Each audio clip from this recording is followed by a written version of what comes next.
Hello, I'm Harvey Hylton, the traction editor of the Dayton Railway Historical Society's Ties and Tracks newsletter. I'm also an active member of the Save Our Trolleys Coalition here in Dayton, Ohio. And Neff Video Productions have asked me to make a few comments on the status of the electric trolley bus system here in Dayton. As you may know, Dayton is one of 10 electric trolley bus systems in North America. The other systems being Boston and Philadelphia, San Francisco, and Seattle. In Canada, you have Toronto and Hamilton, and Edmonton and Vancouver. Mexico City and Guadalajara, I believe, have trackless trolleys in Mexico. The trolley bus system here in Dayton has a very long history and a very colorful history. They started in 1933 with one line, and eventually the main transportation system in Dayton became electric trolley bus, and that was primarily due to the efforts of the late W.W. Bill Owen, who was a real believer in the electric trolley bus for city transit operations. In 1970 or so, the public transportation systems all across the country became mired in financial problems, and one by one, the cities that had trolley buses eliminated those vehicles in favor of diesel buses, and then rapidly sold their assets over to public agencies.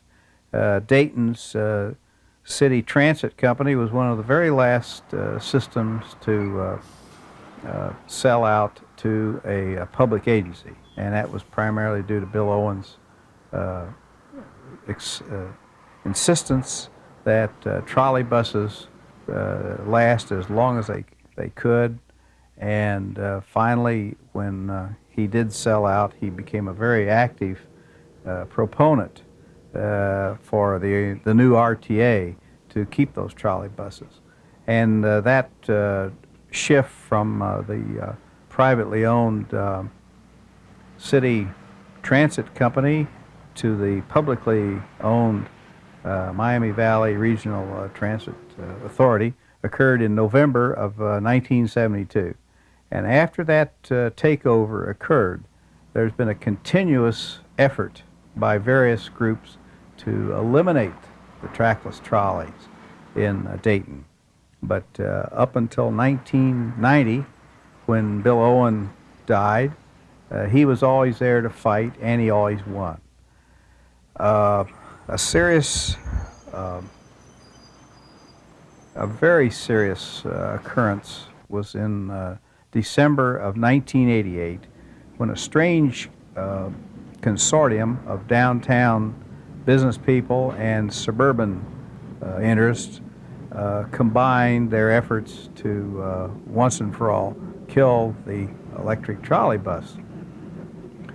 And the trustees in December of '88 effectively set the stage for the demise once and for all when they voted to refuse the bids for some new electric trolley buses in December of '88 because they came in at a very high cost.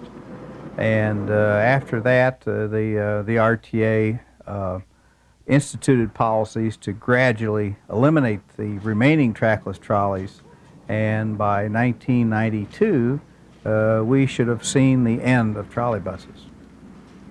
Well, as I previously said, Bill Owen died in the end of January of 1990. He was almost 90 years old, but he left behind a legacy of great love for trolley buses, and many people in the newly formed coalition to save the trolleys were accused of being romantics and trolley fans and various other names. But that was not the case. We all believed that the purpose of the trolley bus was to save the environment, and that became our cause. And this newly formed coalition to save the trolley buses, we brought in the League of Women Voters and several other very astute and politically minded people. And from that point, we constantly hammered at the trustees at the RTA, trying to get them to reverse their infamous December '88 decision to kill the trolley bus. And although Bill Owen was gone, we carried forth in his footsteps, so to speak.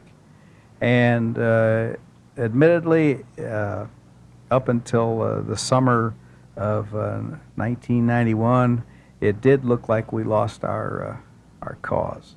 Then a strange thing happened.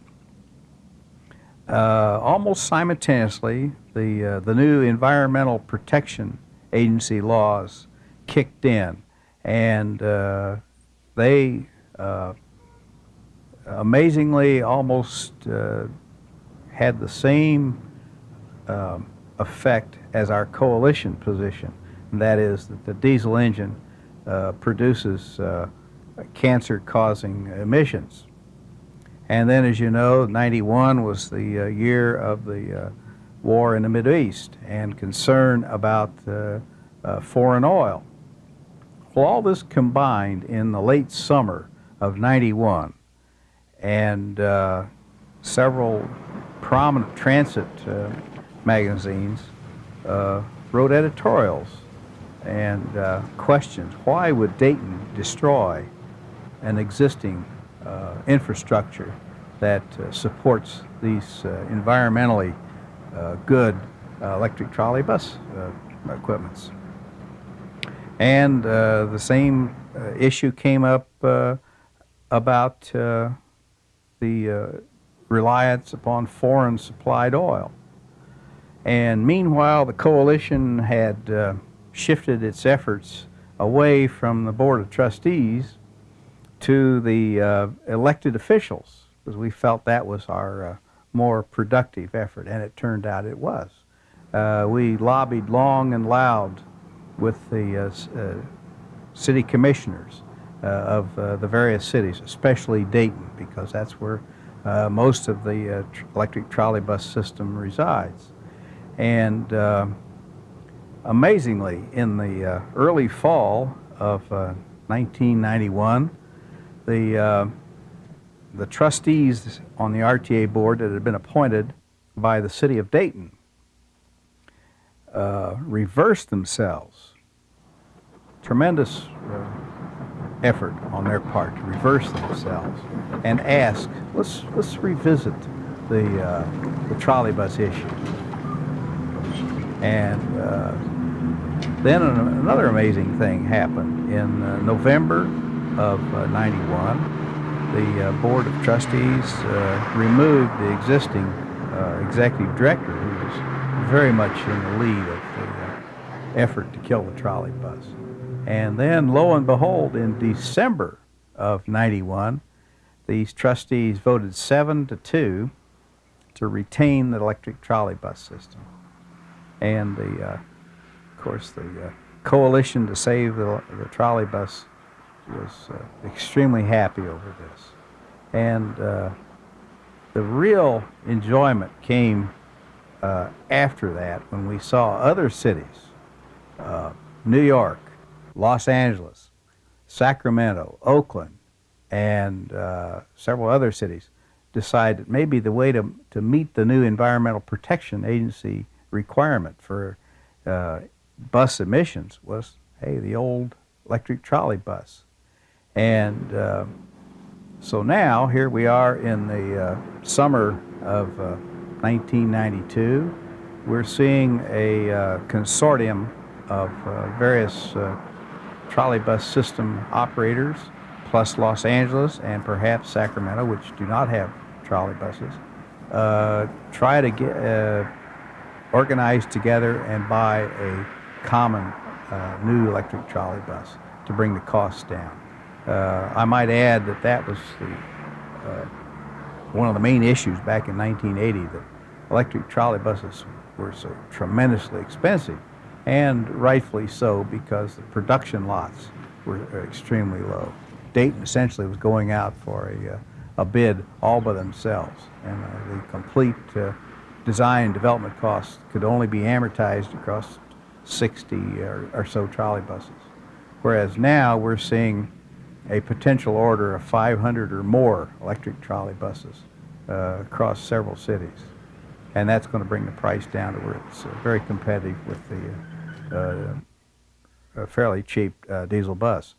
Of course, the diesel bus has got problems of its own. There will always be a need for something like the diesel bus. You simply cannot string trolley bus wires everywhere. In the suburbs and on low density lines, it doesn't make sense. So the alternate fuel has to be developed for these other applications. But many people are now getting aboard the electric trolley bus, so to speak, and realize that it is the ideal vehicle for inner city public transit. So again, the coalition here in Dayton to save the trolley bus, although we feel our main battle has been won, we constantly work to enhance the existing trolley bus system and hopefully get to see someday an expansion of the system. And of course, we're hoping that other cities can benefit by our efforts to do the same thing and cause a turnaround. And we hear that Toronto, which killed the trolley bus this past January, may see the return of trolley buses. Hamilton, Ontario is seriously considering retaining their trolley bus system. But the main turning point cost-wise will be in Los Angeles, with their huge order will drive the trolley bus cost down, where I feel that many cities will see that the electric trolley bus is the alternate fuel of the future, just as it was for the very many past years. One of the great mysteries to the operation of electric trolley bus is how does the driver, when he wishes to diverge off of the main line, how does he cause his poles to go down the diverging line? Well, a thing was developed many years ago called the power switch. There's two types of those. One is where there's a very sharp turn, and in that case you can use what they call the selectric switch. And you'll notice just back of the selectric switch a pair of staggered contactors. So when the driver is turning the trolley into the side street, the poles will assume a staggered position on the wire rather than parallel. And if that's the case, then the poles, being staggered, will contact simultaneously the staggered contactors, and that will send power into coils in those switches, and it'll flip the switch, and the poles will follow the trolley around the corner. And then after the trolley goes around the corner, the switch will reset to the normal position. Where the turning radius is not sharp enough to take advantage of the ingenious selectric and its staggered contact, they use a power-on, power-off system. And you'll notice usually there'll be a sign there. It says right is power off and left is power on. That can be either way, but in Dayton the convention has always been power to the left.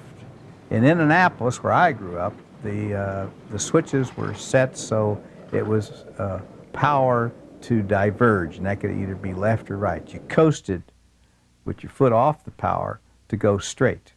In Dayton, there's situations where where you want to go straight, logically, is the left side of the switch, so you have to use power to go straight. But that's how that works. If the coils in those switches are operated by sensing whether the guy has the power flowing to the motor or not, and it sets the switch accordingly. I hope that clears up the mystery of how a trolley bus shifts its poles from one line to another.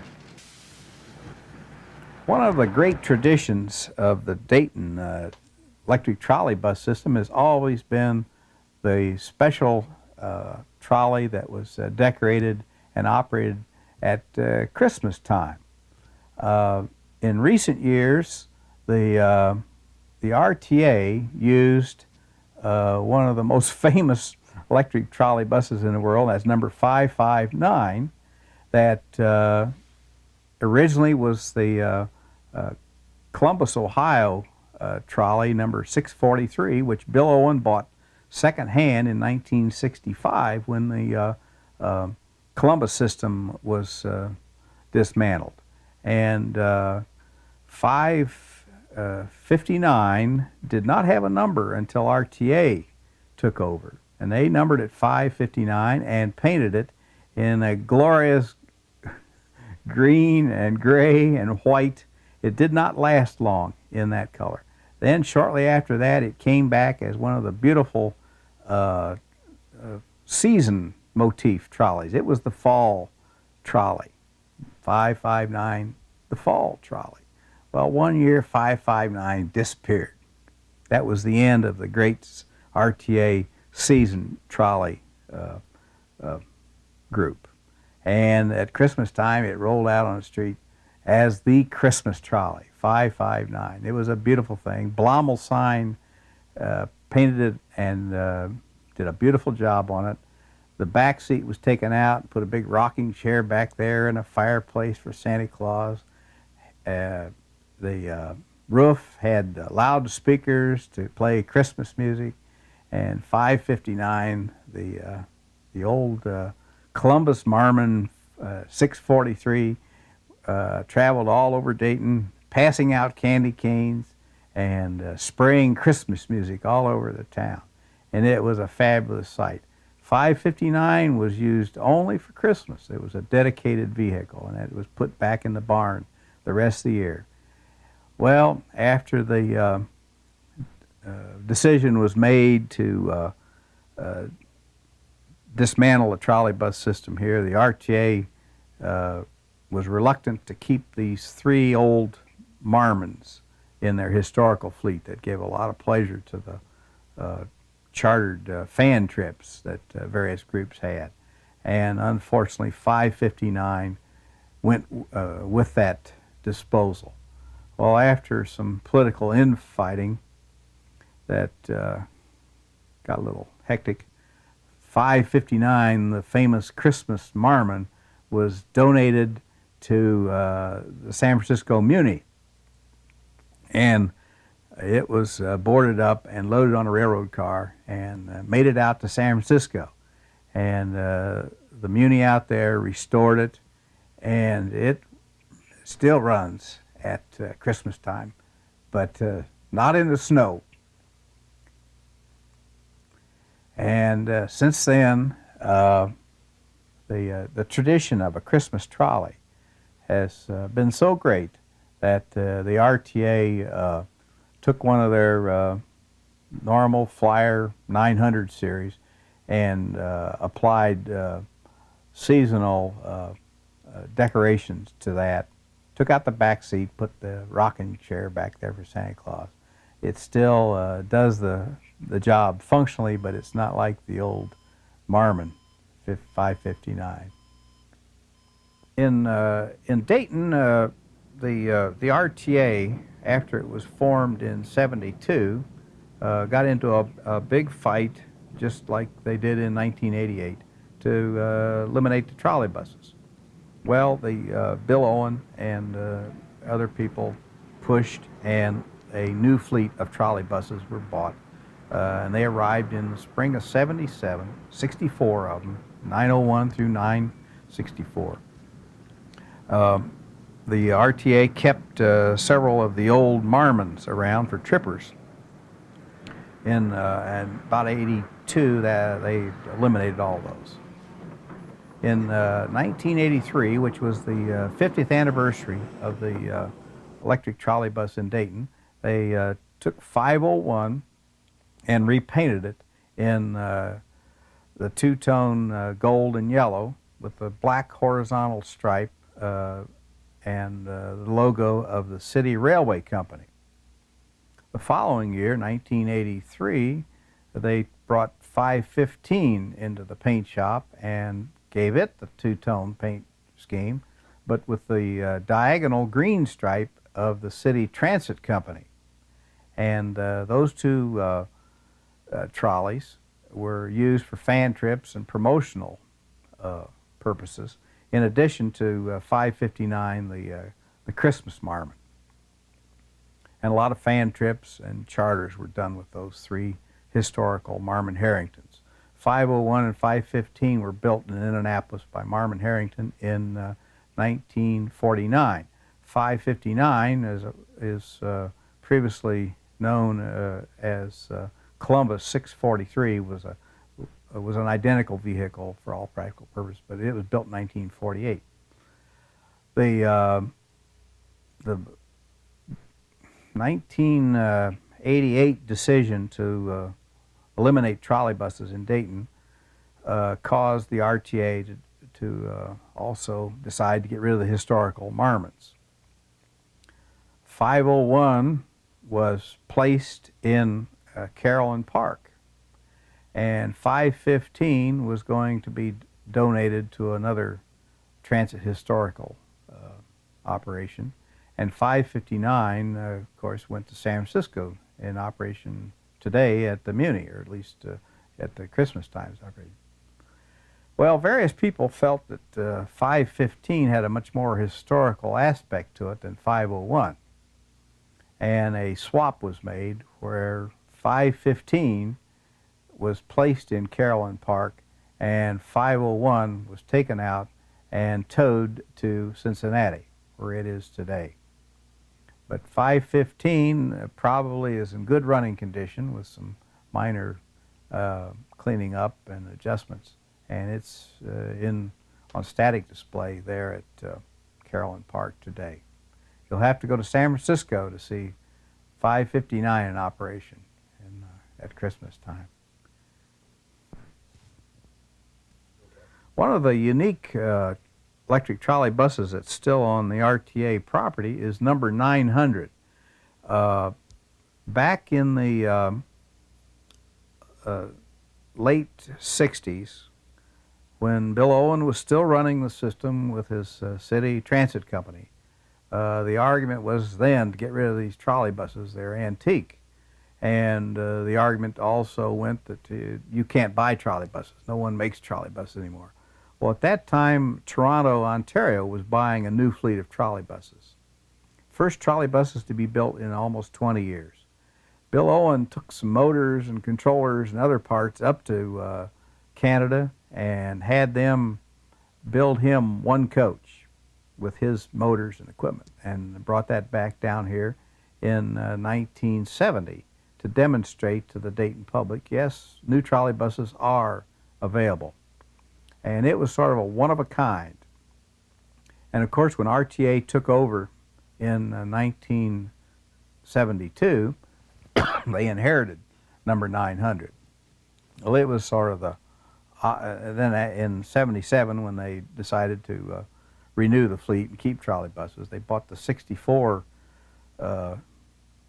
Flyers that arrived in the spring of 77. Well, they also kept number 900. And it was occasionally used in tripper service, but most often the only time you would see it would be as a charter for a fan trip, and it was part of the historical group in which included the three Marmons. After the 1988 decision to kill the trolley buses, number 900 was immediately taken off the street, as were the Marmons. But or the Marmons were all given away to other organizations. 900 was kept on the RTA storage field. Of course, we've all seen the trolley bus system here in Dayton have its ups and downs, and currently it's having a great up. And I think we ought to mention that the father of trolley buses, not only in Dayton but much of the United States, was W. Bill Owen, who died in January of '90. Bill was the president of City Transit up until 1972, at which time the system was sold to the new Miami Valley Regional RTA. You see Bill Owen here on the courthouse steps with some other trustees, and that was taken a couple years before he died.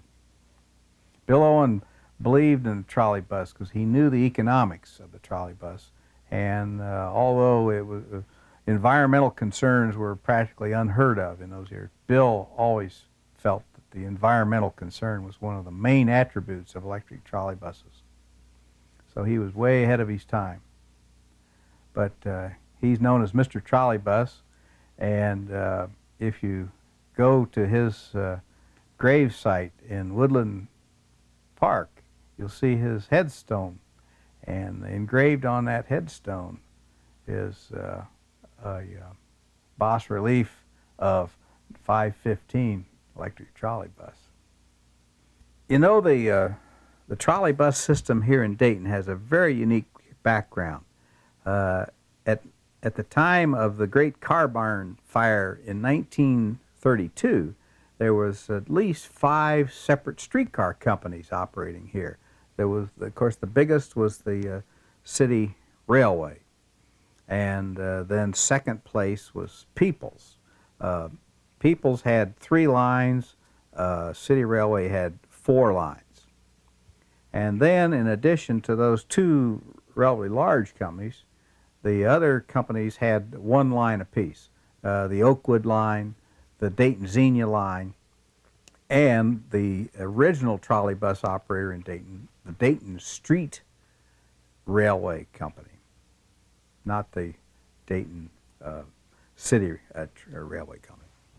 Well, as we said, in August of 1932, let me think here, how many years ago would that be? 60 years ago this month, there was a disastrous car barn fire out on Lorraine Avenue, and it destroyed the fleet of streetcars of the Dayton Street Railway Company.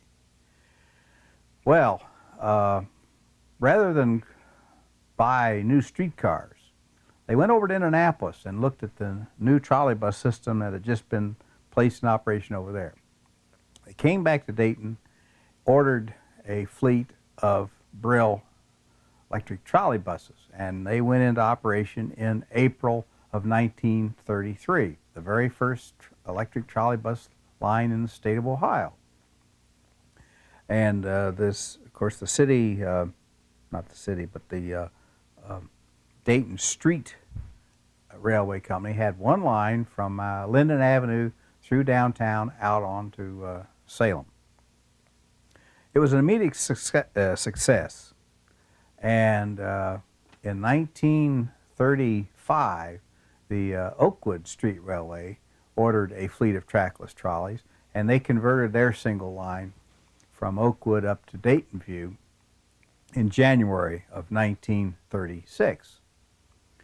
And the summer of '36, the Peoples Railway converted one of their lines. And then in 1938, the City Railway decided they'd get on the trolley bus too. And so they started converting streetcars to trolley buses. And by 1940, when the Dayton Xenia had converted their 1 line out to Belmont to trolley bus, the city was entirely electric trolley bus, except for City Railway's 2 heavy lines, number 1 and 2, the 3rd Street line and the 5th Street line. Meanwhile, City Railway had started buying up one by one all these other smaller operators.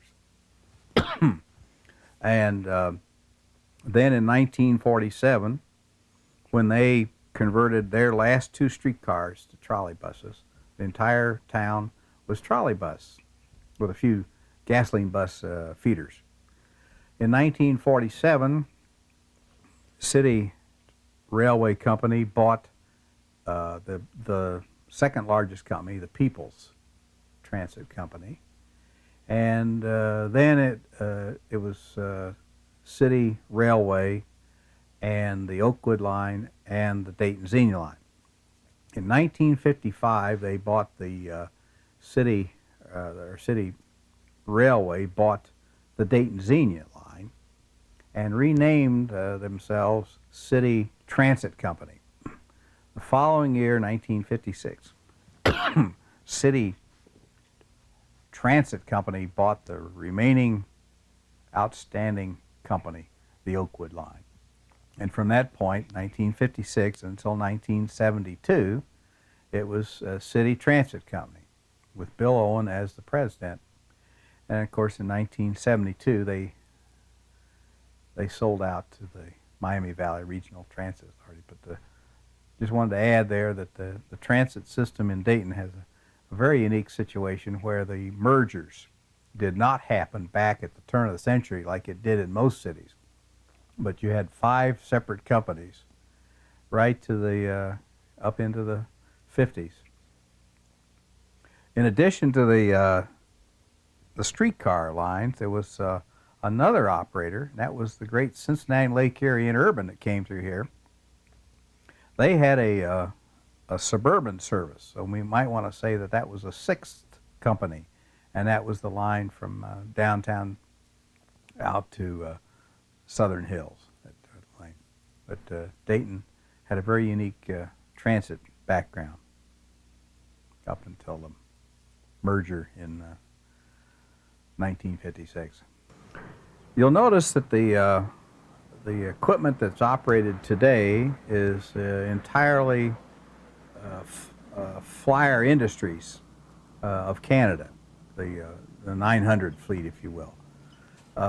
Prior to the acquisition of the Flyers in 1977, the Dayton system had a great variety of trolley bus equipment. The original trolley buses that were bought in 1933 by the Dayton Street Railway were built by Brill. In those days, Brill was probably the largest supplier of electric transit equipment. When the Oakwood Line converted from streetcar to trolley buses in '36, they bought trolley buses from Pullman Standard. And when, of course, when People's Railway went to a trolley bus, they being owned, they were the only non-locally owned company. They were a Philadelphia operation. So People's, of course, bought Brill equipment because Brill was from Philadelphia. When the Dayton Xenia line converted in the summer of 1940 to trolley bus, they bought Pullman Standards. And then when City Railway started converting to trolley bus, they've always bought Pullman Standards. And they always continued with Pullman Standards, even after the war. So after the war, you saw quite a mix of equipment. You had Pullman Standards, you had the Brills. Well, then in 1949, the upstart in the trolley bus world, Marmon Harrington, came on the scene, and they offered a very sturdy product. And so City Railway bought a fleet of Marmon Harringtons in 1949, and also Oakwood bought 4 Marmon Harringtons. And then as the equipment got older and times got, the transit wasn't the profitable thing, Bill Owen, still believing in trolley buses, he was able to go to many other cities that were getting rid of trolley buses, and he bought used trolley buses. So in the 60s, you saw some very unique varieties of trolley buses in one city. You had the Pullmans, you had the Marmon Harringtons, not only new Marmon Harringtons that he'd bought, but used ones from all over. Little Rock, Kansas City, also Columbus. He'd bought used Brills from Indianapolis and Fort Wayne. So a great variety of equipment here. And of course, by the time that he sold out in '72, it was 100% Marmon Harrington. Both the 501 through 520 that he'd bought new in 1949, plus all the used Marmons that he'd picked up around the country.